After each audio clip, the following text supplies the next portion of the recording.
해 아래 새 것이 없느니라. 해 아래 새 것이 없다. 오늘 전도서 처음 다루는 부분에서 나타나고 있는 말씀의 주제입니다. 특별히 전도서 본문의 저자는 1절에서 나타내고 있는데요. 다윗의 아들 예루살렘 왕 전도자라고 밝히고 있습니다. 다윗에게는 약 19명의 아들이 있었습니다. 그런데 그 중에서도 그나마 왕이 될 뻔한 아들이 장남이었던 암논, 그리고 셋째 아들이었던 압살롬, 넷째 아들이었던 아도니아 정도였습니다. 마침내 정작 왕의 자리에 올랐던 사람은 그러나 이 세 사람이 아니라 10번째 아들이었던 솔로몬밖에 없습니다. 그러므로 전도서를 쓴 사람은 다윗의 아들로 제3대 왕이 된 솔로몬이라고 분명히 생각합니다. 솔로몬은 자기 자신을 가리켜서 전도자라고 부르고 있는데, 이 전도자라고 하는 뜻은 전도하는 사람이라는 뜻이 아니라 사실은 설교자 혹은 지혜자라고 하는 의미를 가지고 있습니다. 비슷한 말로는 현자라고도 불렀는데, 아굴이라든지 우갈과 같은 사람들이 바로 우글과 같은 사람들이 여기에 해당을 합니다. 이 전도서와 함께 솔로몬이 쓴 또 다른 책이 잠언서인데, 이 두 권에서 가장 많이 사용되고 있는 단어가 지혜, wisdom 혹은 지식, knowledge, 이 두 단어가 가장 많이 사용이 되고 있습니다. 지식은 교육이나 경험을 통해서 사물에 대한 객관적인 정보라든지 이해를 얻는 지적인 요소이지만, 현실에서는 전적으로 적용이 잘 안 될 때가 많이 있습니다. 그것이 지식의 한계로 지적이 됩니다. 그러나 지혜는 모든 사실을 현실에 응용하고 적용할 수 있는 능력을 말합니다. 그래서 많이 배우지 않았더라도 굉장히 지혜 있는 사람들이 주변에 많이 있다는 것을 볼 수가 있습니다. 꼭 지혜는 지식과 비례하지 않는다는 것. 삶의 오랜 경험을 통하여서 인생의 풍성한 삶을 누리고 있는 분들을 보면은 지혜가 많은 것을 볼 수가 있는 것이 그 특징이기도 합니다.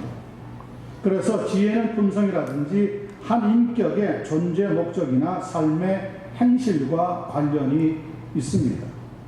신앙생활에 꼭 필요한 것은 성경의 지식이면서도 개인적인 영적인 경건성, 사회적인 관계성, 그리고 우리의 삶의 성숙함을 나타낼 수 있는 것이 지혜이기 때문에 성경적인 의미에서 말씀의 충만한 은혜가 우리의 삶에 넘치고 또 넘치게 되기를 간절히 소원합니다. 네. 말씀의 지혜를 가리켜서 히브리 말로는 호크마라고 합니다. 호크마라고 하는 것은 참된 지혜이다, 그런 뜻이에요. 세상에도 지혜가 있어요. 그러나 하나님의 참된 지혜는 그런 지혜와는 다릅니다. 우리는 이 전도서 1장 1절로부터 이제 말씀을 다루기를 시작할 터인데, 여러분, 참된 지혜가 되는 하나님의 호크마를 배워서 우리 삶이 더 풍성한 그런 삶을 살아갈 수 있게 되기를 간절히 소원합니다. 네. 자, 1절로부터 4절 말씀을 생각하겠습니다.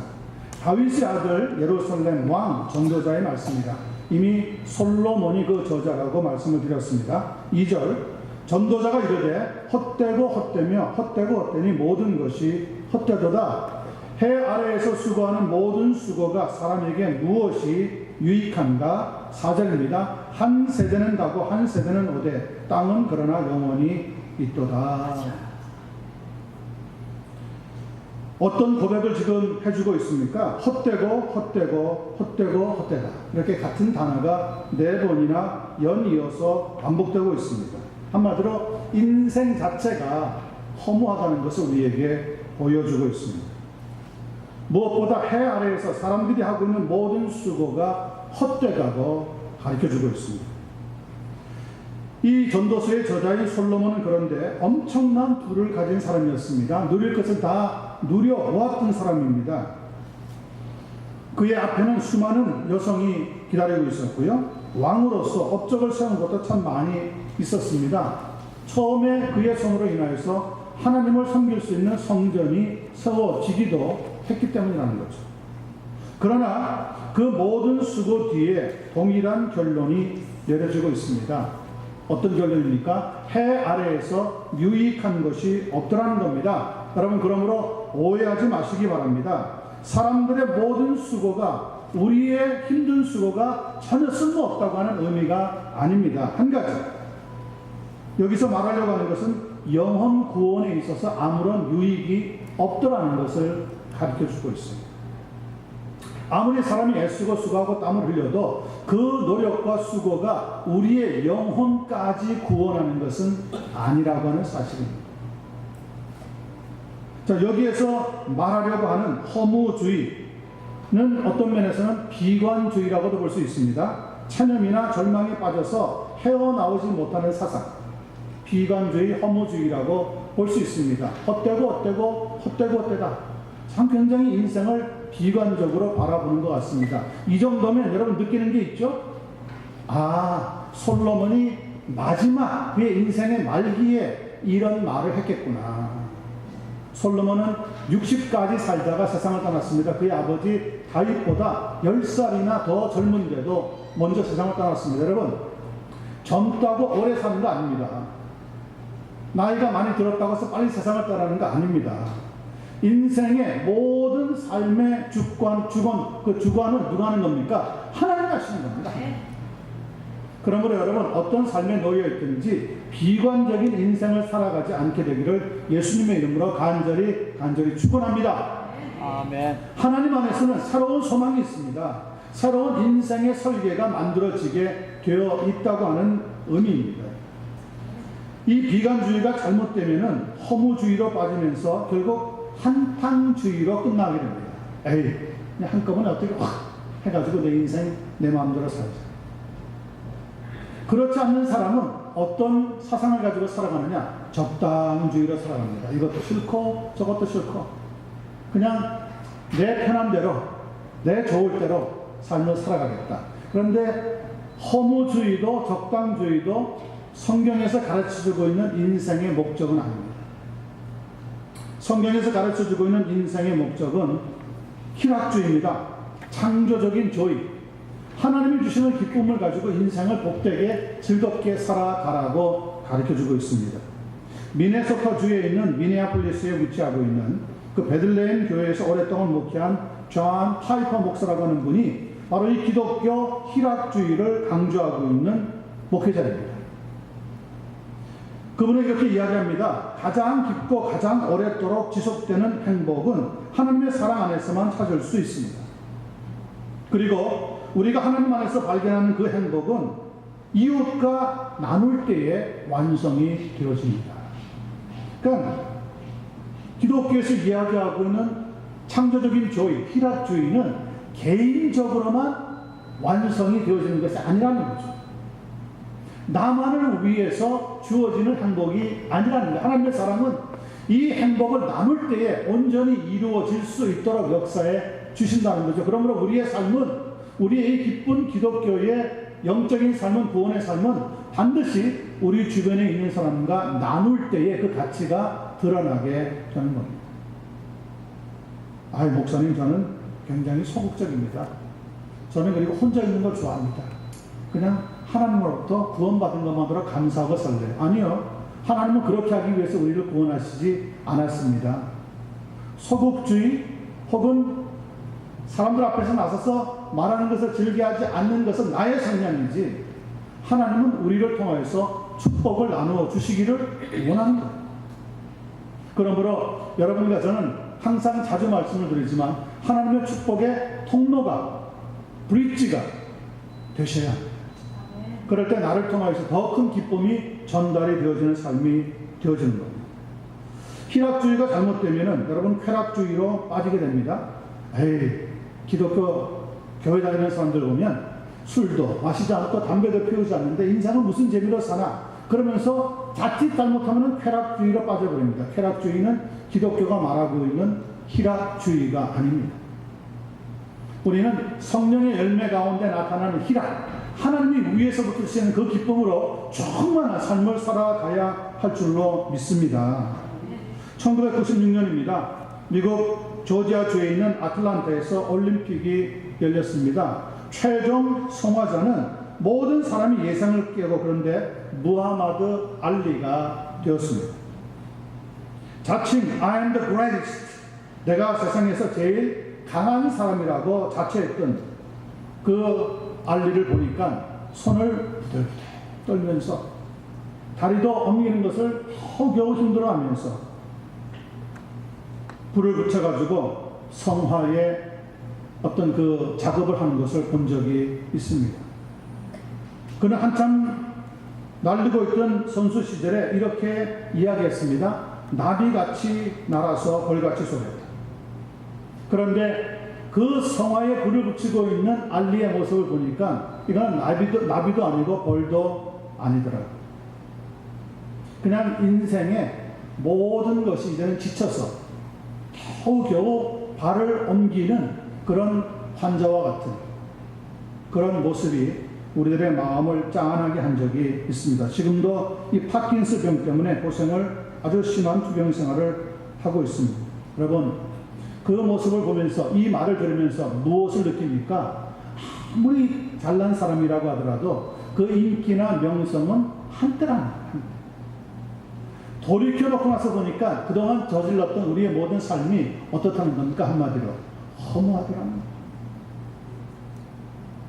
그것이 오늘 솔로몬도 인생의 마지막에 들어서야 깨닫게 되는 거죠. 그리고 솔로몬이 쓴 책이 3권이 있습니다. 아가서와 잠언서와 전도서. 아가서는 그가 20대, 30대에 기록한 겁니다. 그래서 사랑에 대한 이야기가 굉장히 많이 나옵니다. 아주 잘 나갈 때죠. 그리고 약간 하나님 앞에 성숙해지면서 잠언서를 기록하게 됩니다. 잠언서는 세상에 있는 지혜와 하나님의 지혜를 같이 모아놓은 아주 귀한 책이기도 합니다. 그래서 여러분, 믿지 않는 사람들과 대화를 나눌 때는 잠언서에 있는 말씀을 많이 사용하시면 굉장히 큰 유익을 얻을 수가 있습니다. 그런데 솔로몬이 정신을 차리고 마지막에 신앙을 얻고 나서 회복하고 나서 기록한 말씀이 바로 전도서에 담겨 있습니다. 이 전도서에는 예수 그리스도의 십자가의 복음이 들어 있습니다. 아니 목사님, 구약 성경에 복음이 어디에 있습니까? 전도서에서 복음을 찾으려고 하는 것은 좀 억지가 아닙니까? 이렇게 말할지도 모르지만 아니요. 가만히 이제 저와 함께 말씀을 진행시키면서 나가다 보면 분명히 군데군데 예수 그리스도의 복음에 대한 말씀의 의미가 담겨 있는 것을 발견하는 축복이 있게 될 줄로 믿습니다. 복음이 하나님의 능력이 되는 것처럼 그 능력을 붙잡고 우리의 믿음 생활에 승리하게 되기를 간절히 소원합니다. 4절입니다. 보니까 한 세대는 가고 한 세대는 오되 땅은 영원히 있다고 말씀하고 있습니다. 아무리 유명한 사람도 결국 이 세상을 떠나고 말다라는 것처럼 우리는 무엇을 배워야 합니까? 그런데 영원히 함께 있는 그 천국의 세상, 하나님의 나라, 이 나라의 주인 되시는 하나님과 함께 살 때에 허무주의를 벗어나서 진정한 희락주의, 그리고 하나님이 주시는 구원의 즐거운 행복의 삶을 살아갈 수 있다는 것을 배우게 되어집니다. 여러분, 그런 은혜와 그런 축복을 회복하면서 매일매일 하나님 안에서 기쁨으로 살아갈 수 있는 우리 모두가 되어지기를 예수님의 이름으로 간절히 축원합니다. 자, 두 번째 보겠습니다. 5절로부터 8절입니다. 해는 뜨고 해는 지되 그 떴던 곳으로 빨리 돌아가고, 지금부터 나오는 단어가 특징이 돌아간다는 겁니다.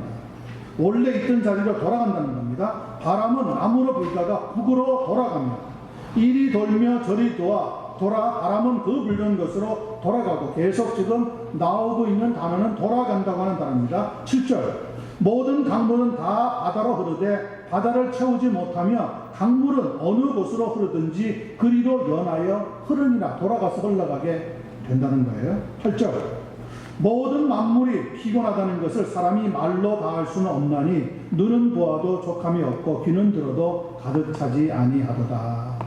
여러분, 이 세상 자연 속에 있는 모든 것들이 원래 있던 자리로 돌아간다는 겁니다. 이게 하나님의 법칙이에요. 그런데 유독 돌아가지 않고 머뭇거리면서 돌아가기를 거부하는 것이 사람이다. 사람은 원래 있던 하나님 앞에서의 자신의 모습으로 돌아가기를 싫어합니다. 왜요? 그 앞에 서면은 자기의 추한 모습이 드러납니다. 인생을 살아오면서 부끄러웠던 모든 모습들이 드러나기 때문에 하나님 앞에 서기를 꺼려 한다는 것을 볼 수가 있습니다. 아마 오늘 본문의 저자였던 솔로몬도 하나님 앞에 서기를 두려워했던 것 같습니다. 물론 처음에 그는 하나님의 주신 지혜를 가지고 삶의 의미를 느끼면서 일의 재미도 배우고 성전을 지으면서 아주 행복해 한 것이 분명합니다. 그런데 성전을 짓고 나서 그의 삶은 옆길로 새기를 시작합니다. 살짝 산 것이 아니라 아주 많이 나가버렸어요. 그리고 30대, 40대, 50대까지 그의 행복은 세상적인 쾌락을 추구하는 데 들어있었습니다. 나중에는 거의 나라를 말아먹을 때쯤 되어가지고 의식이 돌아오고 정신을 차리면서 겨우 하나님 앞에 돌아와서 회개하게 됩니다.